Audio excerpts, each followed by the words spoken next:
ఇప్పుడు తిరుపతి, ఇప్పుడు సింహాచలం. అసలు ఈ 2 ఇన్సిడెంట్స్‌కి కారణం ఎవరు? చంద్రబాబు నాయుడు గారా? లేదా పవన్ కళ్యాణా? ఈ 2 ఇన్సిడెంట్స్ జరగడానికి కారణం పబ్లిక్ అడ్మినిస్ట్రేషన్ సరింగా లేకపోవటం. పబ్లిసిటీ అడ్మినిస్ట్రేషన్‌లో ఈ ఎన్‌డీఏ గవర్నమెంట్ చాలా గట్టిగుంది గానీ, పబ్లిక్ అడ్మినిస్ట్రేషన్ నాకు కొద్దిగా డౌట్‌గానే ఉంది.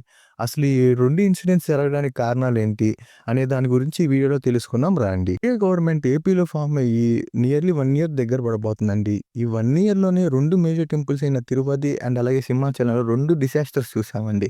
2 చోట్ల చాలామంది ప్రాణాలు కోల్పోయారు. ముందుగా గనక మనం వైజాగ్ ఇష్యూ, సింహాచలం ఇష్యూ మాట్లాడుకుంటే ప్రతి ఇయర్ ఒక రోజున నరసింహస్వామి నిజ రూప దర్శనం ఉండిద్దండి. అది ఈ ఇయర్ ఏప్రిల్ 30 రోజు జరిగింది.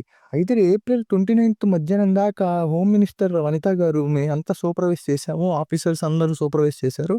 ఎటువంటి ఇబ్బంది లేకుండా అరౌండ్ 2,00,00,000 పీపుల్ వస్తున్నారని నేను ఎస్టిమేట్ ఏస్తున్నాను అని చెప్పారు. తీరా ఆ రోజు నైట్ కట్ చేస్తే ఒక గోడ పడిపోయి 8 మంది చచ్చిపోయారు.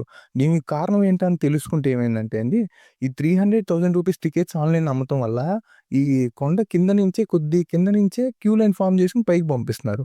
దానికోసం ఒక 2 వీక్స్ బ్యాక్ ఏం చేశారంటే అండి, స్టెయిర్‌కేస్ అండ్ అలాగే సైడ్ వాల్స్ కడతాం ప్రారంభించారు. అలా కట్టిన వాళ్ళు 29థ్ ఈవినింగ్ వర్షం పడటం వల్ల ఆ సాయిల్ అంతా కొద్దిగా లూజ్ అయ్యి ఆ గోడ పడిపోయింది మనుషుల మీద. ఇక్కడ ఏమైందంటే ఆ స్టెయిర్‌కేస్‌లో ఫెన్సింగ్ ఏసేసి ఒక 4 లైన్స్ చేసేసి జనాలను పంపిస్తా ఉండారు. కాబట్టి జనాలు గోడ పడినప్పుడు ఎటూ ఎళ్తానికి లేదు. మరి ఇది ఎవరి తప్పో ఎవరు చెప్పలేకపోతున్నారు. వాళ్ళేమో డైరెక్ట్ గుడోళ్ళ దగ్గరుండి కట్టించారు. ఎటువంటి టెండర్ ఇయలేదు. సో, మరి ఇది క్రౌడ్ మేనేజ్‌మెంట్ అండ్ అలాగే పబ్లిక్ అడ్మినిస్ట్రేషన్ సరిగ్గా చేయకపోవటం వల్లే అంటున్నారా? నెక్స్ట్ కొన్ని మంత్స్ బ్యాక్ జరిగిన తిరుపతి ఇష్యూ. తొలి ఏకాదశి అనేది తిరుపతిలో ఎంత పెద్ద విశేషమో మనందరికి తెలుసు. చాలామంది వచ్చి అక్కడ దర్శించుకుంటారు. అయితే దీనికోసం ఏం చేశారంటే కింద ఆఫ్‌లైన్‌లో టోకెన్స్ ఇస్తున్నాము. ముందు రోజు వచ్చేయండి అని అరౌండ్ 2, 3 డేస్ ముందు వస్తున్నాము రమ్మని ఒక 4-5 పాయింట్స్ దాకా పెట్టారు కింద తిరుమలలో.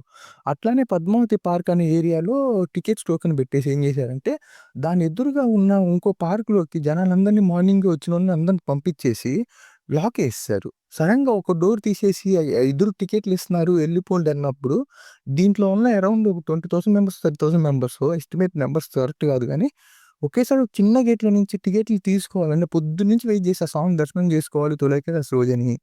ఎగబడి పరిగెత్తులోకి అరౌండ్ 10 మెంబర్స్ చచ్చిపోయారు. ఇక్కడ మనం చూస్తే పబ్లిక్ అడ్మినిస్ట్రేషన్ సరిగ్గా లేదు. క్రౌడ్ మేనేజ్‌మెంట్ సరిగ్గా లేదు. దీని తప్పు టీడీపీ బోర్డ్ అనాలా? లేకపోతే గవర్నమెంట్ అనాలా? అర్థం కావట్లా.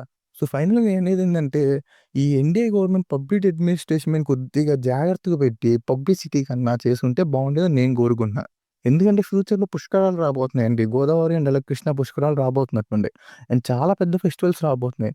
సో, ఈసారి గూడా ఇట్లాంటి ఇన్సిడెంట్ జరగకుండా చూసుకోవాలని చంద్రబాబు నాయుడు గారిని, అలాగే పవన్ కళ్యాణ్ గారిని కోరుకుంటున్నా. So, that's it for today video guys. See you in the next video.